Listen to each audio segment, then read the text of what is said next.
Hello friends, हम बात करने वाले हैं इफ फॉर्मूला की। ये एक्सेल का एक बहुत ही इंपॉर्टेंट लॉजिकल फंक्शन है, क्योंकि यह कंडीशन के बेस पर हमें रिजल्ट देता है। जैसे अगर मैं इसे टॉस करूं और बोलूं कि अगर हेड आया तो मैं जीत जाऊंगा, नहीं तो हार जाऊंगा। तो समझिए, अगर हेड आया तो ये हो गई हमारी कंडीशन, और जीता या हारा ये हो गया हमारा outcome. Daily routine excel work में हमें कंडीशन बेस्ड रिजल्ट बार बार चाहिए होता है। जैसे अगर इतनी सेल हुई तो कितना कमीशन देना है, अगर इतनी एब्सेंट हुई तो कितनी सैलरी मिलेगी, अगर इतने डिफेक्ट आए तो प्रोडक्ट क्वालिटी पास होगा या फेल। आइए फॉर्मूला लगाते हैं। यहां एक सेल्स का डेटा है जिसमें सेल्समैन के नाम और उनकी टोटल सेल्स दी हुई है। अब यहां जिस सेल्समैन ने 1 लाख से ज्यादा की सेल्स की है उसे उसकी टोटल सेल्स का 5% कमीशन देना है। सेल्समैन का कमीशन निकालने के लिए यहां हम इफ फॉर्मूला लगा रहे हैं। इज इक्वल टू लगाकर इफ लिखो और बाकिट स्टार्ट। सबसे पहले लॉजिकल टेस्ट बताना है, यानी कि कंडीशन क्या है।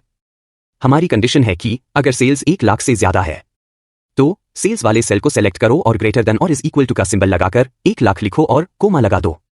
अब बताना है कि अगर सेल्स 1 लाख से ज्यादा हुई तो क्या रिजल्ट चाहिए, तो सेल्स वाले सेल को सेलेक्ट करो और 5% से मल्टीप्लाई कर दो।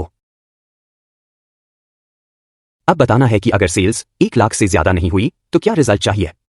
यहां डबल इन्वर्टेड कोमा लगाकर लिखो नॉट एलिजिबल और ब्रैकेट क्लोज। अब देखो, श्रुति की सेल्स 81,939 है, इसका मतलब श्रुति को कमीशन नहीं मिलेगा।